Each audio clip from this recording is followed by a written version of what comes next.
From the high desert of Boulder, Colorado, a mutant nexus at the base of the foothills of the Rocky Mountains, about a mile above the sea level portion of the Babylon Matrix, where we are nestled just beneath the beautiful Flatiron Mountains, this is Jonathan Zapp of zapporacle.com, and welcome to the podcast of Tolkien and the Developmental Need for Evil. This is probably written around 2004 or 5, I'm not sure.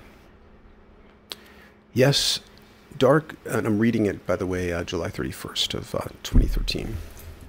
Yes, dark, shocking events may feel like an affront to our sense of rightness and our wish to see consciousness advancing in a perceivable way against ignorance. But we also need to recognize that these are ego judgments, and the way of evolution is diverse and roundabout, a weird zigzag path that confounds discernment. From the point of view of the I Ching and Taoism, the universe is unfolding as it should, but its way of unfolding may not be perceived as satisfactory to the supervisory ego. Evolution seems to require evil as a developmental necessity, and forces of darkness often paradoxically advance the light. The I Ching tells us that some things do not fully blossom or expand until they are fully compressed or oppressed. Consider the following paradoxical way of evolution. In the last 20 years, and maybe it's more like 30 years now, the evolution of the marijuana plant as a psychoactive medicine has gone into hyperdrive. The marijuana of today is many, many times more psychoactively potent than it was just a few years ago. There is alive today one man who is far more directly responsible for this evolution than anyone else. As a thought experiment, stop for a moment and think who this could be. Well, the answer, now someone would say it's Reagan, but I think the answer is Bush, the father, the first President Bush. Counterintuitive, isn't it? Remember that the first Bush revved up the war on drugs and, among other actions, sealed off the border with Mexico, much more than it had been before. Far less cheap Mexican weed was coming across, so prices went way up. This was a great boost to the home-growing industry. Also, since penalties were assigned based on weight, not quality, cultivators realized that they took the same risk but had a much greater profit margin by boosting the potency of their product. Also, with greater profits, thanks to Bush, they had more money and leisure to get creative and hybridize strains and perfect their vocation, maybe if only to improve their own experience of their product. Darkness attempts to oppress this plant, and instead it blossoms all the more, its evolution exponentiated in a short time. For a much more thorough discussion on the evolutionary need for evil, individually and collectively, and it has to do with the that other document and the Guide to Complex Interdimensional Travel, has to do with the need for shocks, which is not just shock is not just one of the hexagrams of the I Ching, the 64 hexagrams, it's one of the 8 trigrams, because the need for punctuated equilibrium is so crucial to an evolutionary process. Tolkien's mythology has many profound things to say about the nature of evil. In a very Taoist way, it recognizes that evil, like every other quality, is cyclic. It ebbs and flows, has seasons of advance and retreat. The individual has a role to play with these seasons, can resist darkness and seek to advance the light, but must also accept the macro-historical cycle he or she is in. I wish it need not have happened in my time, said Frodo. So do I, said Gandalf, and so do all who live to see such times, but that is not for them to decide. All we have to decide is what to do with the time that is given us, and already, Frodo, our time is beginning to look black. And here's another quote, "For however the fortune of war shall go, may it not so end that much that was fair and wonderful shall pass forever out of Middle-earth?" "It may," said Gandalf. "The evil of Sauron cannot be wholly cured, nor made as if it had not been. But to such days we are doomed. Let us not now go on with the journey we have begun. Other evils there are that may come, for Sauron is himself but a servant or emissary. Yet it is not our part to master all the tides of the world, but to do what it is in us for the succor of those years wherein we are set, uprooting the evil in the fields we know, so that those who live after may have clean earth to till. What weather they shall have is not ours to rule. So this is, I think I read that pretty poorly, but this is a great principle to keep in mind for, say, the environmentalist who could be very depressed looking at the condition of the world, and people will say, like, well, I don't know why I'm bothering with this recycling because, you know, China's building a new coal-powered plant every day and so forth. And so it's just sort of like you take care of your garden, you do your part.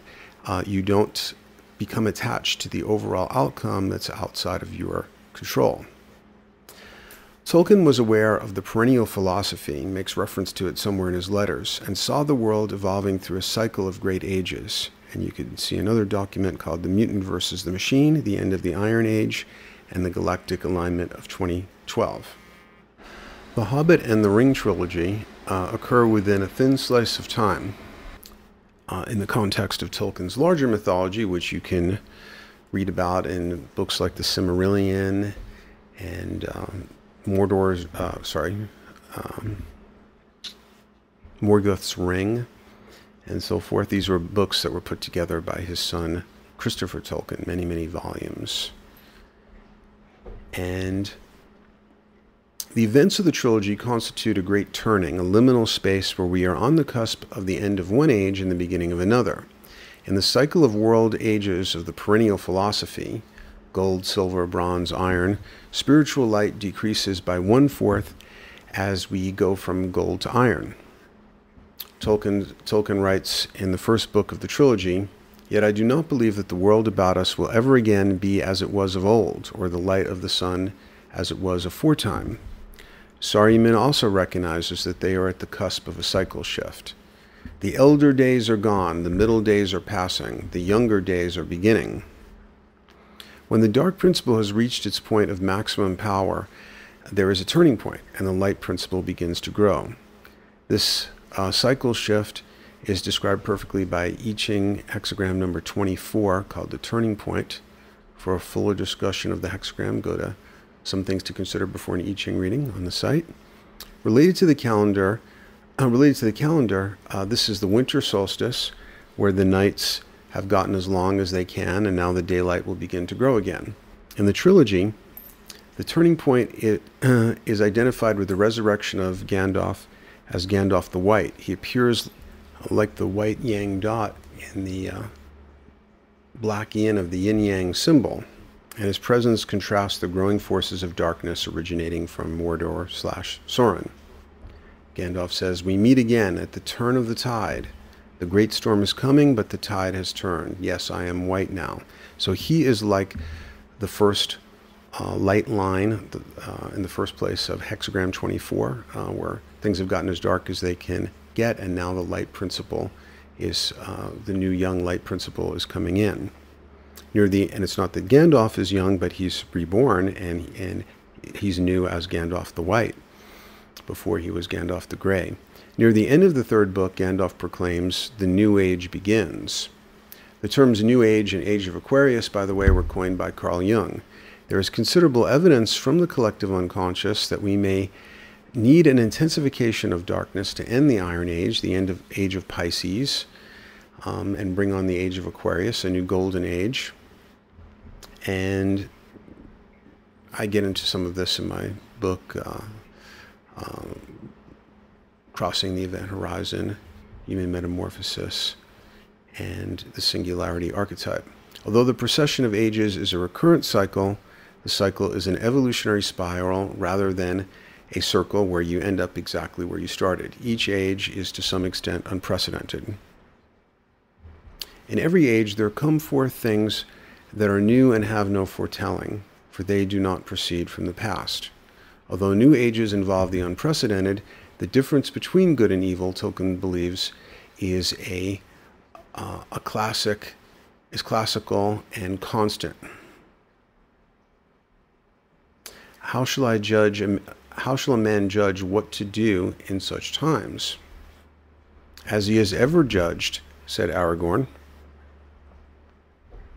Good and ill have not changed since yesteryear, nor are they one thing among elves and dwarves, and another among men. It is man's part to discern them, as much in the golden wood as in his own house. A classic aspect of evil is that it is often done by power trippers who have a rationale, an end to justify their means, and this usually involves an urge toward bringing order to a chaotic world situation. In the Star Wars mythology, Darth Vader seductively entreats his son Luke, "Join me, and together we can end this destructive conflict and bring order to the galaxy." Similarly, Saruman tries to seduce Gandalf. "The time of the elves is over, but our time is at hand, the world of men which we must rule. But we must have power to order all things as we will, for that good which only the wise can see. There is no help left in elves or dying Numenor. This then is one choice before you, before us. We may join with that power. The wise, such as you and I, may with patience come at last to direct its courses, to control it. We can bide our time, we can keep our thoughts in our hearts, deploring maybe evils done by the way, but approving the high and ultimate purpose, knowledge, rule, order. All the things that we have so far striven in vain to accomplish, hindered rather than helped by our weak or idle friends. There would not be any real change in our designs, only in our means." In the Taoist quotes that I recently excerpted on the website, it's a document called the Taoist Path, I think, or Taoist Quotes, a very similar recognition occurs. Such a person will threaten others, force his will upon others. This is one of the Taoist quotes. Such a person will threaten others, force his will upon others, and even murder others, not out of passion, but out of something much more deadly, rationale.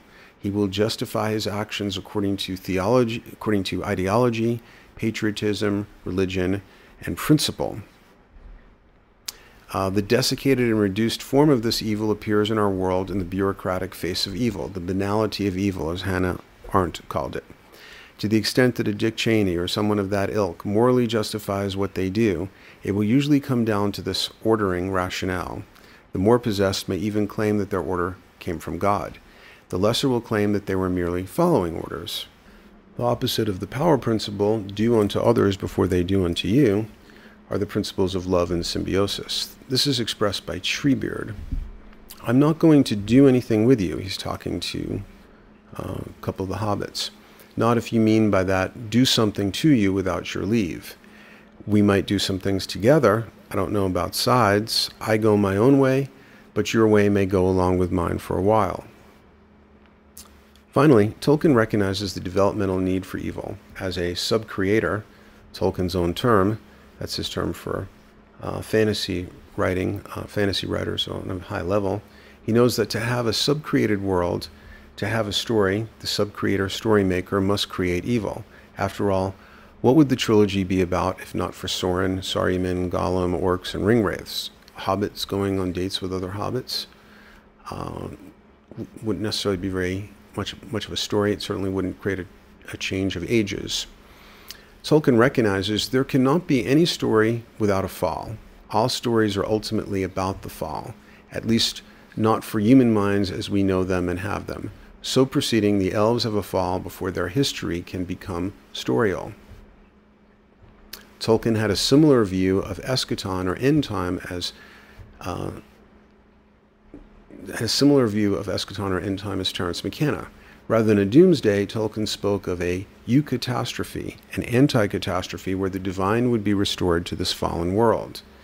Terence said that it was more rational to see a big surprise as coming at the end of a complexifying process, rather than at the beginning, as straight science does with the Big Bang Theory. Tolkien, in his notes, referring to the god figure of his mythology, Eru, says, "As may a master in the telling of tales keep hidden the greatest moment until it comes in due course, it may be guessed at indeed in some measure by those of us who have listened with full heart and mind." Those who have listened with full heart and mind are the intuitive people who have noticed the signals from the collective unconscious, permutations of what I call the singularity archetype. Tolkien's view of the eschaton also has parallels to Teilhard de Chardin's Omega Point. Arda is Tolkien's synonym for the earth. They say that the One will himself enter into Arda and heal men and all the marring from the beginning to the end.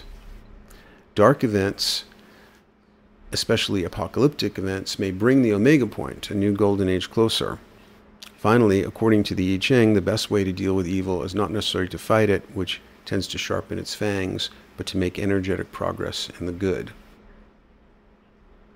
And that concludes the reading of Tolkien and the Developmental Need for Evil. Thanks for listening. Take care. This is Jonathan Zapp of ZappOracle.com.